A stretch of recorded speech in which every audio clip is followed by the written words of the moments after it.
Bérangère Mesqui, bonjour. Bonjour. Vous êtes directrice du département développement durable et numérique à France Stratégie et vous venez nous parler d'un rapport publié par vos services intitulé Le véhicule propre au secours du climat.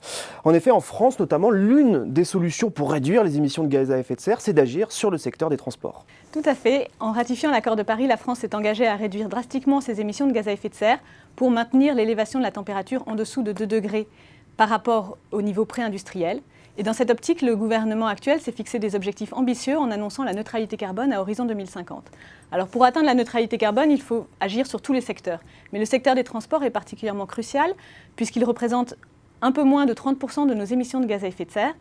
Et c'est le secteur sur lequel il y a eu la plus forte hausse des émissions sur les 25 dernières années.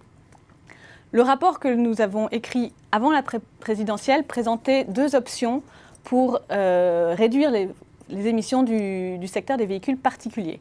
Donc il y avait une option qui était plutôt une option de continuité et la deuxième option, qui est celle qui a été retenue par le gouvernement, était de convertir intégralement le marché automobile aux véhicules zéro émission, dirons-nous, en annonçant dès aujourd'hui l'interdiction à 2040 de la commercialisation des véhicules thermiques. Alors pour atteindre cet objectif, la solution un peu miracle dont on parle beaucoup, c'est le véhicule électrique.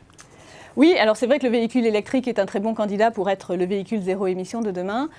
C'est celui qui est le plus avancé. Et puis en France, l'électricité étant décarbonée, son utilisation n'émet pas de gaz à effet de serre. Néanmoins, il lui reste quand même pas mal de défis à relever pour pouvoir prétendre se démocratiser et être le véhicule de demain. Des défis technologiques, notamment sur les batteries. Il faut qu'on arrive à gagner en autonomie des batteries. Il y a beaucoup de progrès qui ont été faits sur les dernières années, mais aujourd'hui, les meilleures batteries les meilleurs véhicules électriques ont une autonomie d'environ 250 km, c'est peut-être pas suffisant. Il faut aussi jouer sur la durée de vie des batteries. Il faut aussi qu'on développe tout le réseau de charge, que ce soit de la charge rapide sur les routes et autoroutes ou de la charge plus lente dans les agglomérations. Il faut s'assurer que le réseau électrique puisse supporter l'appel de puissance qui sera engendré par la charge des véhicules électriques qui rentreraient chez eux le soir et qui voudraient tous se recharger. Il y a des enjeux environnementaux également, puisque si l'utilisation du véhicule électrique n'émet pas de gaz à effet de serre, en revanche, la production et l'assemblage des batteries est fortement consommateur d'énergie, et comme en général, cet assemblage des batteries est réalisé dans des pays dont le mix électrique est moins décarboné que le nôtre, ça engendre des émissions de gaz à effet de serre. Et est-ce que c'est la seule solution émise, ce véhicule électrique? Est-ce qu'il n'y en a pas d'autres? Alors, il y a d'autres options qui sont à des stades de développement sans doute moins développés, notamment le véhicule à hydrogène. L'année dernière, en mai 2016, il y a eu un appel à projet lancé dans le cadre de la Nouvelle France industrielle de territoires à hydrogène, dont certains territoires développent justement des technologies de mobilité propre basées sur l'hydrogène.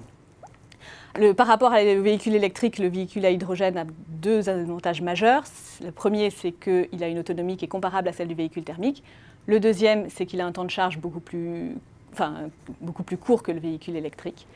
En revanche, la production d'hydrogène est très consommatrice en énergie, ce qui fait qu'aujourd'hui, le rendement du véhicule à hydrogène est assez faible. Mais on peut quand même dire qu'aujourd'hui, la priorité est donnée au véhicule électrique.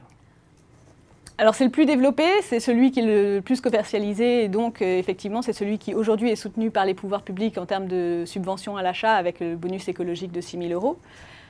Mais il y a eu cet appel à projet l'année dernière, et je pense que toutes les options sont encore ouvertes pour réussir à développer un véhicule propre.